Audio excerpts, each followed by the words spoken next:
বিদেশি মেয়েদেরকে দেখলেই তাদের রূপ আর গুণে মাথা ঘুরে যায় বাঙালিদের। সে যে দেশের মেয়েই হোক না কেন, পাকিস্তান হোক বা আমেরিকান, কোরিয়ান হোক বা থাই, তাদের বিদেশিনীই চাই। তবে থাই মেয়েরা দেখতে যেমন সুন্দর, তেমনি কিন্তু ভেজালও আছে, অনেকটা চাঁদের গায়ে দাগের মতো। থাই মেয়েদেরকে বিয়ে করলে আপনি পরে পস্তাতেও পারেন, এর সম্ভাবনাই বেশি। বাংলাদেশ বা ইন্ডিয়ান ছেলেদের বিয়ের জন্য থাই মেয়েরা খুব একটা উপযোগীও না। আপনার যদি এমন প্ল্যান থেকে থাকে তবে তা এখনই বাদ দিন, কেননা আজকে জানাবো থাই মেয়েরা বাংলাদেশ বা ইন্ডিয়ান ছেলেদের জন্য কেন উপযোগী নয়। নাম্বার 1, টাকা খসানোর ধান্দা। থাইল্যান্ডের মেয়েরা বেশিরভাগ সময় টাকার পেছনে ছোটে। টাকার জন্য ছেলে পটায় তারা। আপনার মনে হবে আপনাকে সে খুবই ভালোবাসে, আপনার প্রতি সে সমর্পিত, কিন্তু আসলে এসব করছে সে টাকার জন্য এবং শুধুমাত্র আর্থিক সাহায্যের লোভে পড়ে বিয়ে করে থাই মেয়েরা, যাতে সে আপনার টাকা দিয়ে নিজের পরিবার চালাতে পারে। থাইল্যান্ডে আপনি নিজের টাকায় নিজের নামে বাড়ি পর্যন্ত কিনতে পারবেন না, কিনতে হবে আপনার থাই বউয়ের নামে। এমনকি থাইল্যান্ডে যেসব পরিবারে একাধিক মেয়ে থাকে বা যেসব সংসারে মেয়েরা আয় করে, তারা কিভাবে বিদেশি ছেলেদেরকে পটিয়ে তাদের থেকে টাকা খসিয়ে নিজের সংসার চালাবে সেই ট্রেনিং তাদেরকে ছোটবেলা থেকে দিয়ে দেওয়া হয়। আর এটা কোনো লুকোচুরির বিষয় নয়, এটা একটা ওপেন সিক্রেট। থাইল্যান্ডে এমন অনেক সংস্থাও আছে যে সংস্থাগুলোতে শেখানো হয় যে কিভাবে ছেলে পটিয়ে তাদের থেকে টাকা খসানো যায়। বিশ্বাস না হলে এই ভিডিওটি দেখে আসতে পারেন। নাম্বার 2, মারধর।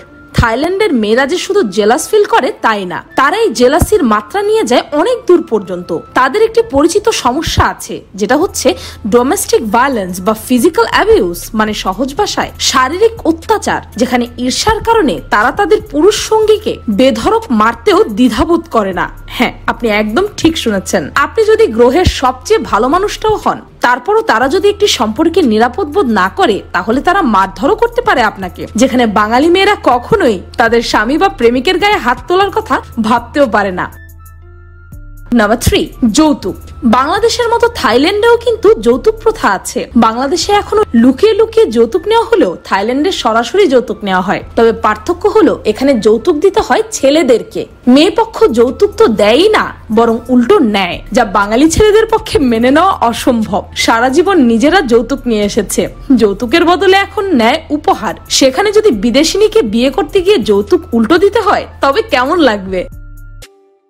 নাম্বার 4, ঈর্ষা কাতর। থাই মেয়েরা স্বাধীনতার অনুমতি দেয় সত্যি, তবে তা খুবই বাধা ধরার মধ্যে। তারা সহজে ছাড়তেও চায় না একটি সম্পর্কে জড়ালে। একই সাথে তারা খুবই জেলাস হয়। জেলাসিতে বেশ নাম ডাক থাই মেয়েদের, যা বাঙালি ছেলেদের একেবারেই পছন্দ নয়। একটু ঘ্যান করা মেয়েদের ভালো না লাগলে থাই মেয়ে আপনার জন্য নয়। এবং সম্পর্কের জন্য প্রতিশ্রুতিবদ্ধ কোনো মেয়ে বন্ধু থাকলে তার সাথে ঘোরাফেরা করলে তখন থাই মেয়েরা আপনাকে প্রতারণার অভিযোগেও ফাঁসাতে পারে বা অন্য নারীর সাথে ঘনিষ্ঠতার অভিযোগও করতে পারে।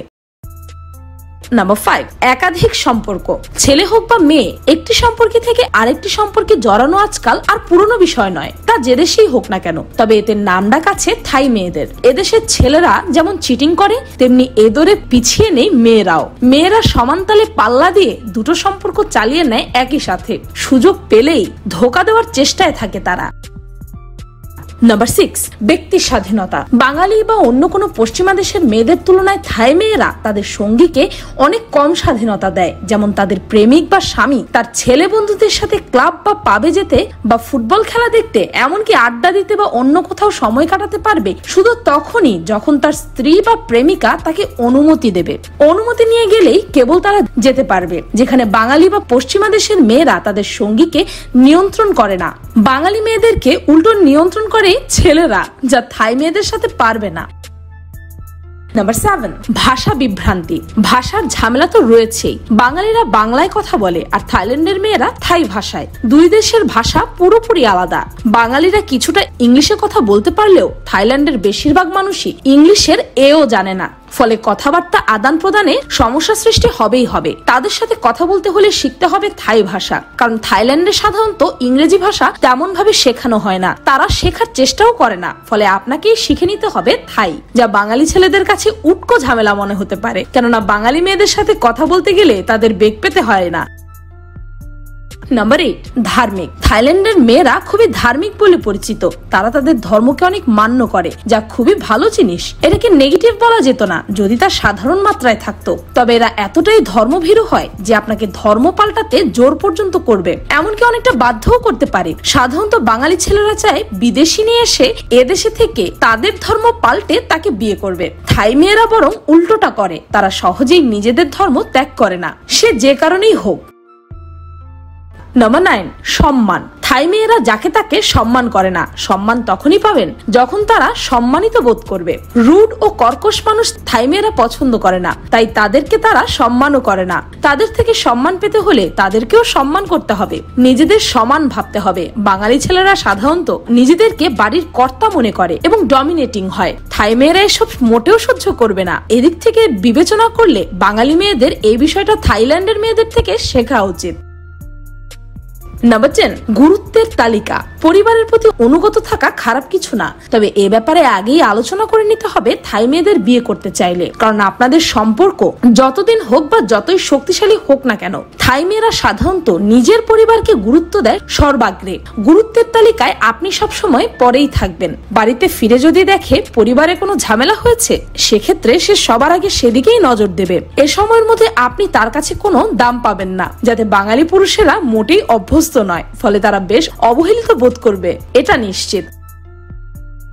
নাম্বার 11, ধন সম্পদ। যদিও আগের চেয়ে বর্তমানে অনেক উন্নত হয়েছে থাইল্যান্ড, তবে থাই মেয়েদের নজর এখনো ছেলেদের সম্পত্তির দিকেই পড়ে আছে। নিজেরা আয় করলেও তাদের লোভ থাকে ছেলেদের টাকা পয়সা ও ধন সম্পদের দিকে। তারা চায় তাদের টাকা তাদের নিজের থাকবে সম্পূর্ণ, আর ছেলেরা তাদের হাত খরচ দেবে, আর সব রকম বিশেষ দিনে উপহারও দেবে। কেউ কেউ তো বিয়ে করে শুধু টাকার জন্য।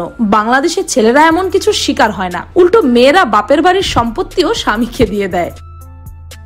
নাম্বার 12, দেশীয় সংস্কৃতি। থাইল্যান্ডের মেয়ে বিয়ে করতে চাইলে অবশ্যই মাথায় রাখতে হবে বাঙালি মেয়ে আর থাই মেয়ে কিন্তু এক নয়। দুই দেশের রীতিনীতি পুরোপুরি আলাদা। থাইল্যান্ডের মেয়েরা আমাদের দেশের সংস্কৃতি বুঝবেই না। বাঙালি ছেলেও কিন্তু থাই রীতিনীতি বা সংস্কৃতি বোঝে না। বাঙালিরা চায় বিদেশি মেয়েরা এসে আমাদের দেশের সংস্কৃতিতে মানিয়ে নেবে। নিজের দেশে আপনি যেমন আরামে এসে থাকেন, সেও তার দেশের সংস্কৃতিতে তেমনই কমফোর্টেবল। সে তার দেশের বাহিরে একটা সংস্কৃতিতে আসতে গেলে এতে দুজনের মধ্যে আগের চেয়ে আরো বেশি পার্থক্য সৃষ্টি হওয়ার সম্ভাবনা প্রবল। নাম্বার 13, বিয়ের পর মেয়েরা তাদের বাড়িঘর ছেড়ে আসে। ছেলেরা তো নিজের বাড়িতেই থাকে, সবকিছুই আগের মতো থাকে, কারণ বাড়িটা তার, ফলে নিরাপত্তাহীনতাও ভোগে না তারা। কিন্তু তার প্রেমিকা বা স্ত্রীর জন্য এসব কিছু তো নতুন। সে একটি ছেলের জন্য নিজের নিরাপত্তা ছেড়ে সম্পূর্ণ নতুন এক পরিবেশে থাকতে এসেছে। তাই সবসময় সঙ্গী কেমন ফিল করছে সে সম্পর্কে খেয়াল না রাখলে তা বাঙালি মেয়েদের মতো চুপচাপ মেনে নেবে না থাইল্যান্ডের মেয়েরা। তাই সচেতন থাকতে হবে। এ ব্যাপারে গুরুত্ব না দিলে তারা বিরক্ত হয়ে নিজের বাড়িতে চলে যেতে এতটুকুও সংকোচ করবে না। বাঙালি মেয়েদের মতো মানিয়ে গুছিয়ে নেওয়ার খুব একটা চল নেই থাই মেয়েদের মধ্যে। বাঙালি ছেলেদের বিয়ের জন্য মূলত বাঙালি মেয়েরাই পারফেক্ট। যে যাই বলুক, বাঙালি মেয়েরা কি কারো থেকে কম নাকি? তা সে রূপেই হোক বা গুণে বিশ্বের দরবারে প্রতিনিয়ত দেশের নাম উজ্জ্বল করছে বাঙালি মেয়েরাও। এছাড়াও দেশে মেয়েদের সংখ্যা তুলনামূলক বেশি। দেশের ছেলেদের উচিত বাহির থেকে বিদেশিনী নয়, এদেশি মেয়েই বিয়ে করা। বিদেশের পণ্য ভালো বলে মানুষে যে ভালো হবে এমন কোনো কথা নেই। ভিডিওটি ভালো লাগলে আপনার ফ্রেন্ডস এন্ড ফ্যামিলির সাথে শেয়ার করে তাদেরকে একটু সতর্ক করে দিন। আর পিনিক পাই চ্যানেলটিকে সাবস্ক্রাইব করে বেল আইকনে অল নোটিফিকেশন অন করতে ভুলবেন না যেন। আমি ফাল্গুনি, আজকের মতো পর্যন্তই। দেখা হচ্ছে পরের ভিডিওতে।